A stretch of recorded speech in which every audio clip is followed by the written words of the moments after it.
মাঘী পূর্ণিমার রাত, রূপলি আলোয় চিকচিক করছে বালুতট। যেদিকে তাকাও শুধু বালির মরুভূমি, আশেপাশে কোনো সমুদ্র নেই। নদী আছে, কাবেরী। কাবেরী বইছে আপন ছন্দে। কোথাও কোথাও ছন্দপতন ঘটলেও সামলে নিচ্ছে নিজেকে। তরুণীম খালি পায়ের আঙুলগুলো দিয়ে বালি আঁকড়ে দাঁড়িয়ে আছে, যেন ওভাবে না দাঁড়ালে অতলে তলিয়ে যেতে পারে সে। কিন্তু এইভাবে দাঁড়িয়ে থাকতে তো আসেনি তরুণীম। হাঁটু গেড়ে বসে পড়ল তরুণীম। দুহাত দিয়ে সরাতে লাগলো বালির সমুদ্র। প্রথমে ধীরে ধীরে, তারপর হাতের গতি বাড়তে লাগলো। দানবিক কোনো শক্তি যেন ভর করেছে তাকে। দূর থেকে কার যেন গলা শোনা যাচ্ছে, তরু, দুধটা খেয়ে নে, বনভিটা দিয়েছি, এক্সট্রা এনার্জি। মায়ের গলা না, কিন্তু মাথা তুলে তাকানোর সময় নেই। এক্সট্রা এনার্জির প্রতিটা কণা তরুণীমের আঙুলের ডগায় খেলা করছে। বালি সরে গোপন সুড়ঙ্গের মতো গভীর রাস্তা তৈরি হচ্ছে। তরুণীমের প্রসারিত বাহু যতদূর পৌঁছই ততদূর ঢুকে ভেজা বালি তুলে আনছে। আহ! যন্ত্রণায় তরুণীমের মুখ থেকে বেরিয়ে এলো শব্দটুকু। হাতে কিছু একটা আঘাত করছে। তরুণীম মাথা ঢুকিয়ে দেখার চেষ্টা করল। চাঁদের আলো আর হাতের স্পর্শ অনুভূতির কথা বলতে লাগলো। এই তো সেই মন্দিরের মাথায় ত্রিশূল। পেয়েছি খুঁজে। কি পেয়েছে তরুণী, যা তাকে এতটা উত্তেজনায় ভরে দিচ্ছে? যা পেয়েছে তার সমস্তটা সত্যি অথবা অন্ধকার। জীবনের এই অন্ধকার দিকগুলোতেই শুধু ছায়া পড়ে থাকে, যাকে যুক্তির জালে বেঁধে রাখা যায় না। কুসুমকলির ব্যাকস্টেজে আজ সেই জাল কেটেই বেরিয়ে এসেছে এক অলৌকিক কাহিনী, কাবেরী ও ছায়া শরীর। এই তো সেই মন্দিরের মাথার ত্রিশূল। পেয়েছি খুঁজে।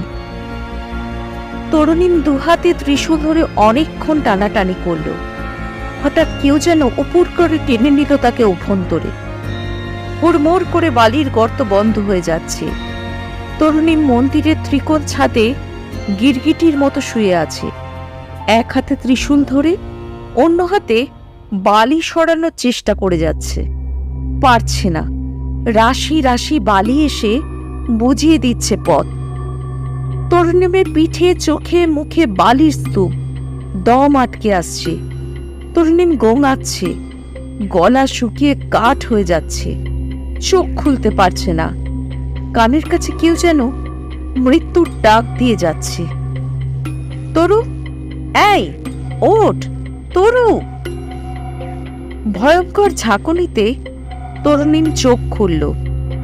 ঘন কাজল পরা দুটি দীঘল চোখ বিস্ফারিত হয়ে তাকিয়ে আছে তরুণীমের দিকে। দৃশ্যের দুহাত তরুণীমের কাঁধে জোরে জোরে ঝাঁকাচ্ছে তখনও। আরে ছাড়, লাগছে তো। কি সব আওয়াজ করছিস? কখন থেকে ডাকছি। আমরা এসে গেছি তো। ট্রেন এবার কারশেডে যাবে, নাম দয়া করে। দৃশ্যে খুব উত্তেজিত হয়ে গেছে। তরুণীমের নিজেকে সামলাতে আরো কয়েক সেকেন্ড লাগলো। উঠে দাঁড়িয়ে গা ঝাড়া দিল, যেন এখনই ঝুরঝুর করে বালিগুলো ঝরে পড়বে। খানিকটা জল ঢাললো গলায়। ট্রেন প্রায় ফাঁকা হয়ে গেছে। ব্যাকপ্যাকটা পিঠে ঝুলিয়ে ওরাও এগিয়ে গেল। স্টেশনের বাইরে এসে একটা অটোতে চড়ে বসলো দুজনে। তোর কি হয়েছে বলতো? যখন থেকে তালাকারের প্রজেক্টটা নিয়েছিস স্ট্রেঞ্জ বিহেভ করছিস। ঘুমের মতো অদ্ভুত সব আওয়াজ করছিস। আমার কিন্তু ভয় করছে তরু। দৃশ্যে জ্যোতিচিহ্ন ছাড়াই গড় গড় করে নিজের বক্তব্য পেশ করতে পারে। কোথাও হালকা থামতে হয়, কোথাও দীর্ঘ অপেক্ষা লাগে। এসব ওর ধাতে নেই। অবশ্যই প্রাণচঞ্চল জীবনী শক্তিতে ভরপুর দৃশ্যি তরুণীমকে এই কারণেই টেনে রাখে সারাক্ষণ। আর টেনে রাখে দৃশ্যির চোখ দুটো, গভীর কালো দিঘির মতো, সাঁতরে তল পাওয়া যায় না, অথচ ভেসে থাকতে ভালো লাগে। কি আবার হবে, জানিসই তো স্ট্রেস চলছে কাজটা নিয়ে, তাই হয়তো। দৃশ্যি জানে তরুণীম এখন কাটানোর চেষ্টা করছে। যখন কোনো কাজের গভীরতা চেপে বসে ওর মনে, তখন সেই কাজ নিয়ে বিন্দু মাত্র আলোচনায় যেতে চায় না তরুণীম। এমনিতেই খানিক শান্ত স্বভাবের, অনেকটা প্রাচীন অশ্বত্থ গাছের মতো, যার ছায়ায় বসলে দৃশ্যি প্রাণ জুড়িয়ে যায়। তরুণীমের প্রশস্ত বুকে মাথা গুজে ঘন্টার পর ঘন্টা কাটাতে পারে দৃশ্যি, ঠিক যেমন নিরাপদ আশ্রয় পেয়ে সারাদিনের পথ হারানো পাখি নিশ্চিন্ত হয়। হাওড়া স্টেশন থেকে অটো শহর ছেড়ে অলিগলিতে ঢুকতেই এবড়ো খেবড়ো রাস্তায় দুলতে দুলতে এগিয়ে যাচ্ছে। টিকিয়াপাড়ার একটু ভেতর দিকে বাড়িটা। কয়েকজনকে জিজ্ঞেস করতে হলো ঠিকানাটা। তরুণীম প্রায় 22 বছর পর এলো। মায়ের সঙ্গে একবার এসেছিল, আবছা মনে আছে কিছু। রাস্তাঘাট অনেক বদলে গেছে। মনে আছে একটা ছবির কথা শুধু, যে ছবির চোখ দুটো কদিন ধরে যেন তরুণীমকে ধাওয়া করে বেড়াচ্ছে। খুঁজতে খুঁজতে ওরা এসে পড়লো বাড়িটার সামনে। এইটুকু একটা গলির ভেতর এত বড় ইমারত বুক চিতিয়ে দাঁড়িয়ে আছে, সামনে না এলে বাইরে থেকে বোঝার উপায় নেই। দৃশ্যি নেমেই হা হয়ে গেল। ওর অবাক করা চোখ দুটো কয়েকশো কোশ্চেন পেপার সেট করছে, বোঝা যাচ্ছে যে কোনো মুহূর্তে ধেয়ে আসবে তরুণীমের দিকে। আজ পাচ্ছে তরুণীমও মাথা উঁচু করে 3 তলা বাড়িটা যতদূর দেখা যায় তাকিয়ে রইল। খাঁজে খাঁজে সবুজ বটের ছোট ছোট ঝুড়ি, যেন চিরসবুজ পূর্বজোড়া তরুণীমকে আহ্বান জানাবে বলে জেগে উঠেছে। সবুজ কাঠের দরজার পাশে কলিং বেলটা বাজিয়ে অপেক্ষায় রইল ওরা। আনন্দিতা ঠাঁই বসে আছে ভেতর বারান্দার থামের আড়ালে। নাপিত বউ এসে হাতের শাখা পলা চূর্ণ করে দিয়ে গেছে, কপালে সিঁদুর লেপটে দিয়ে গেছে। যত রকম উপায়ে একটা সম্পর্ককে নির্মূল করে দেওয়া যায় সব চেষ্টাই চলছে, যেন চিহ্নগুলো শরীর থেকে মুছে দিলেই চিতায় দেহটার মতো দাম্পত্যের দিনগুলো পুড়ে ছাই হয়ে যাবে। 2 ননদ এসে বহুবার জোরাজুরি করেছে তাকে স্নান ঘরে নিয়ে যেতে। আনন্দিতার মন শরীর সব নিথর হয়ে আছে, কোনো জোর খাটেনি সেখানে। ভোর রাতেই এ বাড়ির বড় ছেলে আনন্দিতার স্বামী সৌমিত্র দেহত্যাগ করেছেন। মাত্র 36 বছরে অকাল প্রয়াণ। আনন্দিতা 28 বছরের যুবতী চাঁদ। 12 পুরুষ ধরে জমিদারি তাদের, অর্থ আভিজাত্যে ভরপুর এই বাড়ি। সৌমিত্রের জন্ম থেকেই হার্টের দুর্বলতা ছিল। বছর 6 আগে আনন্দিতা আসে এই বাড়ির বধূ হয়ে। রূপে গুণে বুদ্ধিমতী আনন্দিতা এ প্রাসাদসম বাড়ির কেন্দ্রবিন্দু হয়ে ওঠে। অনেকের ঈর্ষার পাত্রও সে। সৌমিত্র অলংকার অহংকারে মুড়ে রেখেছিল আনন্দিতাকে। বছর 3 আগে সুজাত আসে ওদের জীবনে। আনন্দিতার একমাত্র পুত্র সন্তান। আভিজাত্য রক্ষার কারণে মাঝে মধ্যেই মদ্যপান সৌমিত্র হৃদযন্ত্রকে বিকল করে একেবারে মৃত্যুর দিকে ঠেলে দেয়। দিদি ভাই, তোমার শোকের কোনো সান্ত্বনা হয় না জানি, কিন্তু ছোট ছেলেটার দিকে তাকিয়ে এইবার যে তোমার উঠে দাঁড়াতেই হবে। সে তো আমাদের হাতে খেতেও চাইছে না। রাধিকা, আনন্দিতার ছোট যা। এই মেয়েটিকে সত্যিই নিজের বোনের মতো ভালোবাসে আনন্দিতা। বেশ ধীর স্থির, গ্রামের মাটির রাস্তার মতো নরম চাল চলন। সে কি সুজি খায়নি এখনো? আনন্দিতা একটু অস্থির হয়ে উঠল। সুজা তো তার একমাত্র সম্বল এখন, তার স্বামীর একমাত্র চিহ্ন, যে চিহ্ন মোছার উপায় বের করে কেউ তাকে বিব্রত করতে আসেনি। তার সব অহংকার চিতায় পুড়ে যায়নি, টিমটিম করে জ্বলছে এখনো। এই শিখা দুহাত দিয়ে রক্ষা করার একমাত্র দায়িত্ব তার। আনন্দিতা মনের মধ্যে যেন ক্ষীণ প্রাণ সঞ্চার হলো। রাধিকার কাঁধে ভর দিয়ে আস্তে আস্তে হেঁটে গেল স্নান ঘরে। একপাশে দেয়ালে আনন্দিতার ইচ্ছে রাখতেই সৌমিত্র বিরাট বেলজিয়াম গ্লাসের আয়না লাগিয়ে দিয়েছিলেন। নিজেকে বিভোর হয়ে দেখতে দেখতে বিদেশি প্রসাধনে আকণ্ঠ ডুবে জলকিলি করে গেছে আনন্দিতা দিনের পর দিন। আজ সেই প্রিয় আয়নাতেই চোখ তুলে তাকাতে পারল না আনন্দিতা। কেমন যেন আত্মপ্রত্যয়ের অভাব টের পেল সে। যেসব রক্তাভ চিহ্ন তার মুখমণ্ডলে আলো হয়ে জ্বলে থাকত, তাদের নিদারুণ অত্যাচারে মুছে ফেলল আনন্দিতা। রঙিন বসন ছেড়ে ঘিয়ে মটকা শাড়ি পরিহিতা হয়ে বেরিয়ে এলো স্নানঘর থেকে। অদ্ভুত কিছু চোখ গিলে খাচ্ছে আনন্দিতা।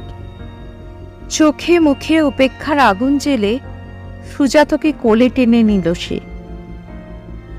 আশেপাশের বাড়ি থেকে সন্ধ্যারতির আওয়াজ, শঙ্খধ্বনি ভেসে আসছে। এ বাড়িতে কালো সূচ, তুলসী মঞ্চ অন্ধকারে ডুবে আছে। আনন্দিতা নিজের ঘরেও আলো জ্বালেনি। সুজাত তার কোল ঘেঁষে বসে আছে। রাধিকা মাঝে মধ্যে এসে খোঁজ খবর নিয়ে যাচ্ছে। সুজাতকে কোলে নিয়ে ঘুরে আসছে এদিক ওদিক। দিদি ভাই, তোমার দেওর একটু কথা বলতে চাইছিল, ডাকবো? তুমি পারবে এখন? রাধিকার বাচনভঙ্গিতে সামান্য ইতস্তত ভাব। বেশ তো, আসো, আলোটা জ্বেলে দে। শান্তনু ধীর পায়ে এলো ঘরে। চেয়ার টেনে বসলো মাথা নিচু করে। আমরা তো আছি বৌরানী, সুজি তো আমাদেরও সন্তান, তুমি অহেতুক চিন্তা করো না। শান্তনুর গলায় যেন অন্য কোনো সুর বাজছে। আনন্দিতা শক্ত হয়ে বসল। কি বলতে চাও বলো শান্ত, আমি কোনো চিন্তায় নেই। বাবা তো চলে যাওয়ার আগেই আমায় আর দাদাভাইকে বিষয় সম্পত্তির ভাগ বুঝিয়ে দিয়েছিলেন। দাদাভাই সেসব বাড়ানোর জন্য তোমার সাথে সলা পরামর্শ করতেন। এখন তো আমিই সব। তুমি যদি আমায় সব বুঝিয়ে দিতে, সুজাতর সব দায়িত্ব আমার। রাধিকা তো এখনো সন্তানের মুখ দেখাতে পারেনি। এক নিমেষে দপ করে জ্বলে উঠল আনন্দিতা। এখনো শ্রাদ্ধ শান্তি মেটেনি, এর মধ্যেই বিষয় সম্পত্তির লোভ, এমনকি সুজাতর দিকেও হেঁটে আসছে অশনি সংকেত। এক মহিরুয়ের দুর্বল কিছু কাণ্ডই না হয় ঝরে পড়ে গেছে, কিন্তু শিকড়গুলো তো এখনো ছড়িয়ে আছে মাটি আঁকড়ে। তাকে কি এত সহজে উপড়ে ফেলা যায়? এমন অনাচার কিছুতেই হতে দেবে না আনন্দিতা। তার রূপ, যৌবন, অহংকার, বুদ্ধি, ধৈর্য, স্থিরতা, মাতৃত্ব, আভিজাত্য, অকাল বৈধব্য, সাধনা, 10 হাতে 10 অস্ত্রের মতো সাজিয়ে সমস্ত আসরিক শক্তি থেকে সুজাত সঞ্চিত অর্থ সম্পত্তি সবকিছু রক্ষা করবে আনন্দিতা। মায়েসার পৌঁছে দেশিকে পৌঁছ সংবাদ জানিয়ে টেক্সট করল তরুণী। এরপর কাজে ঢুকে গেলে আর যোগাযোগ সম্ভব হবে কিনা জানে না। এখান থেকে তালাকাট প্রায় 50 কিলোমিটার। সারা রাত ট্রেন জার্নির ধকল সকলের শরীরেই। তাদের পিকআপ ভ্যান আগেই অপেক্ষা করছে স্টেশনের বাইরে। বড় বড় লেন্স সহ প্রচুর ক্যামেরা ও অ্যাক্সেসরিজ ওদের সঙ্গে। এ সময়ের সবচাইতে নামজাদা ট্রাভেল চ্যানেলের জার্নালিস্ট ওরা। ওদের চ্যানেলের একটা স্লটে ভারতবর্ষে ছড়িয়ে ছিটিয়ে থাকা এমন কিছু রহস্যময় জায়গা অন্বেষণ করে দেখানো হয়। তরুণীম হল প্রধান উপস্থাপক এই অনুষ্ঠানের। যে কোনো স্থান, তার সাথে জুড়ে থাকা রহস্য উদ্ঘাটন, সর্বোপরি তাকে গল্পের মোড়কে মুড়ে সুন্দরভাবে উপস্থাপন করে ঘরে ঘরে মানুষের ড্রয়িং রুমে পৌঁছে দেওয়াই তরুণীমের কাজ। গবেষণা, স্থানীয় মানুষের সঙ্গে কথোপকথন, ইতিহাসবিদদের সঙ্গে কথা বলা, বইপত্র ঘাটাঘাটি, এত কাণ্ড করে তবে একটা এপিসোড তৈরি হয়। মারাত্মক পরিশ্রম করতে হয় তরুণীম ও তার দলকে। অনুষ্ঠানটি খুব তাড়াতাড়ি জনপ্রিয় হয়ে উঠেছে, যার জন্য পরবর্তী পর্বগুলো যাতে আরও আকর্ষণীয় হয় তার একটা চাপ সবসময় কাজ করে তরুণীমের উপর। চ্যানেলের সিইও খুবই আস্থা রাখেন তরুণীমের উপর, স্বাধীনভাবে কাজও করতে দেন। তরুণীদের নিয়ে ভ্যান ঝকঝকে রাস্তা ছেড়ে ভাঙাচোরা রাস্তা ধরল। কিছুটা গিয়ে ভ্যান থামল এক নির্জন বৈপরীত্যের দেশে। নেমে দাঁড়াতেই জুতো সহ পায়ের পাতা বালিতে ডুবে যাচ্ছে। এ তো মরুভূমি। সামনে কুলকুল করে কাবেরী নদীর নীল জল বয়ে চলেছে, চারিদিকে গভীর জঙ্গল। তাহলে এই বালিয়াড়ির উৎস কি? কাবেরী নদীর পাড়ে ছোট ছোট গোল ঝুড়ির মতো নৌকো, টিপ্পা বলে এই নৌকোগুলোকে। তরুণীমের মনে পড়ে গেল রোজা ছবির সেই দিল হ্যাঁ ছোটা সা ছোটি সি আশা।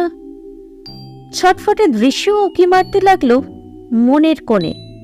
ফোনটা তুলে একবার দেখে নিল দৃশ্যের কোনো রিপ্লাই আছে কিনা। বাকিরা ক্যামেরার পজিশন নিয়ে আলাপ আলোচনায় ব্যস্ত। কয়েক মুহূর্তের জন্য তরুণীমের সারা শরীর শিরশির করে উঠল। তালাকাট নামের পুরো গ্রামটাই প্রায় 30টা মন্দির সহ ডুবে আছে এই বালির তলায়। 12 বছর পর পর দেশ বিদেশের প্রত্নতত্ত্ববিদরা এসে খুঁড়ে বের করেন এসব মন্দির, কিন্তু আবার বালির নিচে চাপা পড়ে যায় সেসব। এখানে কাবেরী নদী মেদহীন, দাঁড়ালে কোমর জলও হবে না।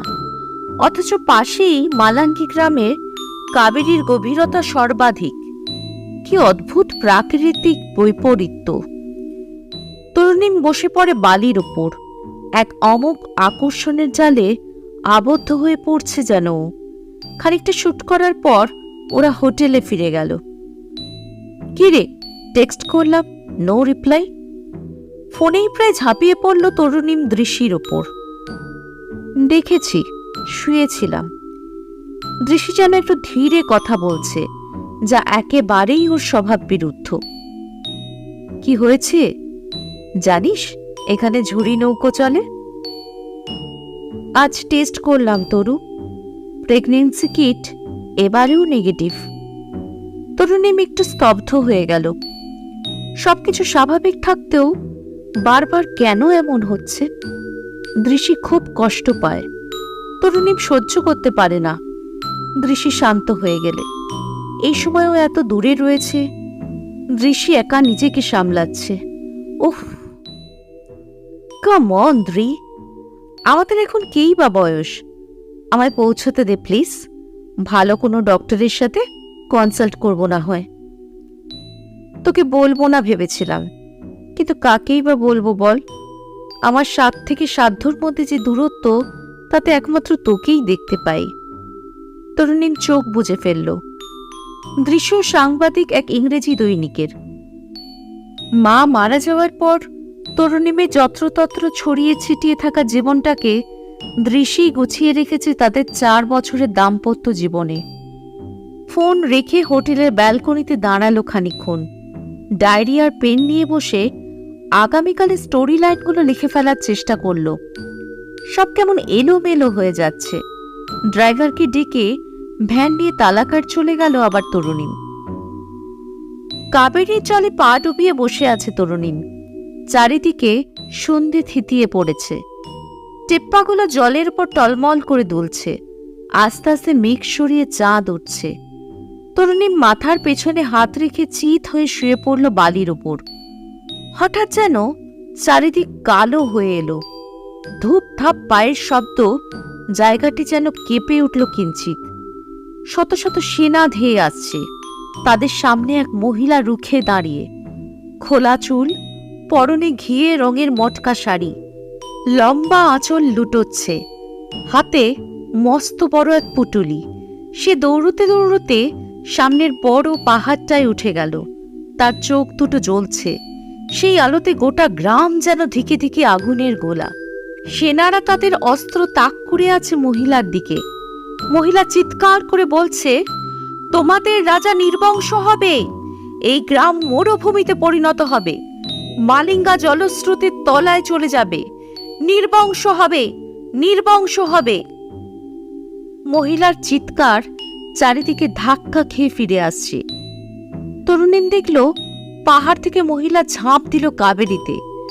জলরাশি উছলে উঠে ভিজিয়ে দিল তরুণীমের চোখ মুখ। তরুণীম চিৎকার করে উঠল, বড় মা! ড্রাইভার দৌড়ে এসে তরুণীমকে তুলে ধরল, চোখে মুখে জল দিয়ে বসিয়ে দিল ভ্যানে। আমি তো এই বংশের কেউ নই দৃশি, তবু আমি কেন নির্বংশ হলাম? এই অভিশাপ আমায় কেন ছুলো? ফোনের মধ্যে গলা কাঁপছে তরুণীমের। কি বলছিস তুই তরু? কিসের অভিশাপ? তুই ঠিক আছিস তো? প্লিজ এরকম করিস না। বড় মা, একদম বড়বার মতো চেহারা তার। তরুণীমের অগোছালো কথা কিছুই মাথায় ঢুকছে না দৃশির। শুধুমাত্র অস্থির একটা সময় ঘিরে ধরছে তাকে। সবুজ দরজাটা খুলে একজন বয়স্ক ভদ্রলোক বেরিয়ে এলেন। খানিকক্ষণ তাকিয়ে থেকে ঠোঁটের কোণে একটু হাসি ঝুলিয়ে রাখলেন। এসো, তোমাদের জন্যই অপেক্ষা করছিলাম। তরুণী মা দৃশি ভেতরে ঢুকে এলো। চারিদিক দিয়ে ঘেরা বাঁধানো দালান, সামনেই প্রকাণ্ড নাট মন্দির। একসময়ে ধুমধাম করে দুর্গাপুজো হতো এখানে। সিঁড়ি দিয়ে দোতলার বারান্দায় উঠে গেল ওরা। বারান্দা জুড়ে সারি সারি ঘর, প্রতিটা ঘরই প্রায় খোলা, ভালোভাবে রক্ষণাবেক্ষণও করা হয়। এই বয়স্ক ভদ্রলোক বৃন্দাবন বাবু, এ বাড়ির কেয়ারটেকার। উনিই সব দেখাশোনা করেন। সুজাত দাদা টাকা পাঠায় বিদেশ থেকে। একটা ঘরেরই দরজা শুধু বাইরে থেকে তালা বন্ধ। তরুণী মা দৃশি গিয়ে দাঁড়ালো ঘরটার সামনে। বৃন্দাবন বাবু ওপরে উঠে এলেন। যদিও সুজাতর নির্দেশ এ ঘর যেন খোলা না হয় কারো জন্য, কিন্তু তুমি আসছো জেনে আমায় বলেছে তুমি চাইলে যেতে পারো ওই ঘরে।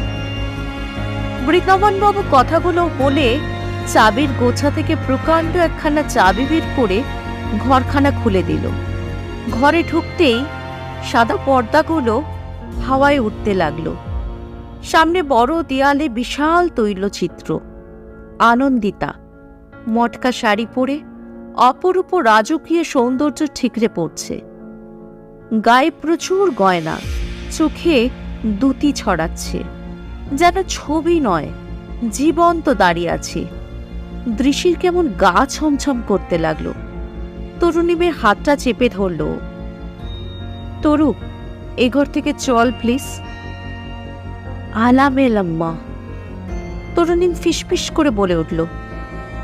জানিস দৃশি, তিরুমাল রাজার মৃত্যুর পর তার সিংহাসন দখল করে ওয়াদিয়ার বংশ।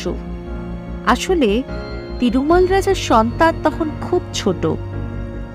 মূল্যবান অলংকার নিয়ে সে সময় প্রাসাদ ছেড়ে পালাচ্ছিলেন তিরুমাল রাজার রানী আলামেলাম্মা। তাকে ধাওয়া করল ওয়াদিয়ার সেনাবাহিনী। রানীকে তারা ধরে ফেলল কাবেরী নদীর তীরে তালাকাটে। বিরোধী সেনাদের হাতে ধরা দেবেন না বলে আলামেলাম্মা উঠে গেলেন খাড়ায় পাহাড়ে। সেখান থেকে ঝাঁপ দিলেন কাবেরী নদীতে। ঝাঁপ দেওয়ার আগে অভিশাপ দিলেন তালাকাট মরুভূমি হয়ে যাবে, মালিঙ্গা জলের তলায় চলে যাবে, ওয়াদেদার বংশ অপুত্রক হবে। সব সত্যি হয়েছে। কাবেরী নদী হঠাৎ দিক পরিবর্তন করে ভাসিয়ে দিয়েছে মালিঙ্গা। তালাকাট 30টা মন্দির সহ ডুবে আছে বালির তলায়। ওয়াদেদাররা 400 বছর ধরে আজও অপুত্রক। দত্তক নিয়ে তাদের বংশ চলছে। আমি তালাকাটে দাঁড়িয়ে রোজ কেঁপে উঠতাম। আমার পায়ের তলায় বুক চিতিয়ে শুয়ে আছে গোটা একটা গ্রাম। মন্দিরগুলো খুঁড়ে বের করে আনলেও আবার বাড়ির তলায় চলে যায়। কোনো ব্যাখ্যা নেই রে।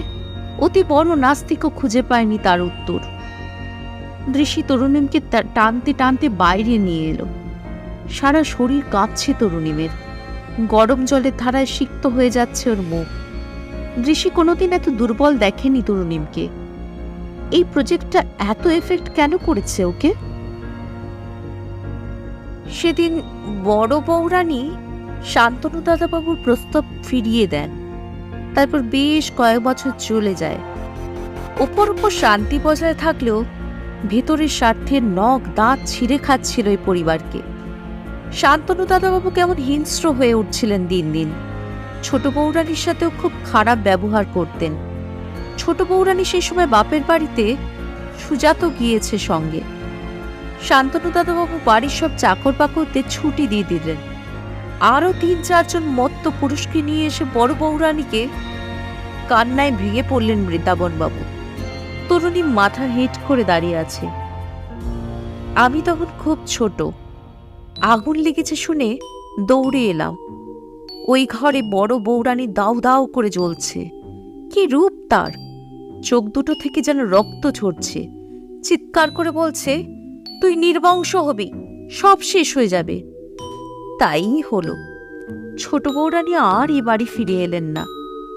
সুজাতকে তার মামার বাড়ির লোকেরা নিয়ে গেল। শান্তনু দাদাবাবু ব্যভিচারে শেষ হয়ে গেল। তুমি, বৃন্দাবন বাবু তুমিটুকু বলে থমকে গেলেন। হ্যাঁ, আমি। তরুণী বৃন্দাবন বাবুকে মাঝপথে থামিয়ে দিল। আমি সেই ব্যভিচারী বাবা শান্তনু আর রাধিকার দত্তক পুত্র। বাবার সোহাগ খুব একটা জোটেনি, তবে মা আমায় নিজের সবটুকু দিয়ে জারিত করেছে। আমি তার গর্ভে না জন্মানোর আজ কখনো পাইনি। আমি ছোট থেকে বড় হয়েছি বড় মার গল্প শুনে। এই মানুষটাকে চাক্ষুষ দর্শন না করেও আমি রন্ধ্রে রন্ধ্রে চিনি। কিন্তু আমি তো এই বংশের রক্ত বহন করছি না। অভিশাপ কেন বইব? দৃশ্যের কাছে এতক্ষণে সমস্ত ছবি পরিষ্কার হয়ে আসছে। তালাকাটের ৪০০ বছরের পুরনো কাহিনীর সঙ্গে তরুণীম নিজের পরিবারের মেলবন্ধন ঘটিয়ে ফেলেছে অজান্তেই। রানী আলাবেলাম্মা হয়ে উঠেছে আনন্দিতা, বড় মা। তরুণীমকে খুব অসহায় দেখাচ্ছিল। দেশের সম্পূর্ণ অন্য ২ প্রান্তের অদৃশ্য সুতোর এই গিট কিভাবে সম্ভব তা নিয়ে দৃশ্যও বিস্ময়ে। জীবনচক্রে কিছু অযাচিত ঘটনা, যার বাস্তব কোনো ব্যাখ্যা খুঁজতে গেলে গভীরে ডুবে যেতে হয়। ফেরা যায় না তেমনই এক ডুবসাঁতারে মগ্ন দৃশ্যি তরুণীম। টেপ্পাতে উঠে খিলখিল করে হাসছে দৃশ্যি। টলমল করে দুলতে দুলতে এগিয়ে চলেছে টেপ্পা। তরুণীম ধরে আছে দৃশ্যিকে। ওর চোখের অতলে একটা পানকৌড়ি ডুব দিচ্ছে দিঘির কালো জলে। ব্যাঙ্গালোরের ডাক্তার আশ্বাস দিয়েছেন দৃশ্যি মা হবে। আর ১ ঘন্টার মধ্যে ফেরার ট্রেন। ঝুড়ি নৌকোতে দুলতে দুলতে সামনের উঁচু খাড়া পাহাড়ের দিকে তাকিয়ে মনে হলো একটা ঘিয়ে রঙের মটকা শাড়ির আঁচল উড়ে যাচ্ছে, ছায়া হয়ে নেমে আসছে তরুণীমা ত্রিশির মাথার উপর। কালো মেঘের ছাতা নেমে আসছে। ছায়া শরীরীরা পাশাপাশি হাত ধরে বালিতে পা ডুবিয়ে মিলিয়ে যাচ্ছে কাবেরীর তীর ধরে।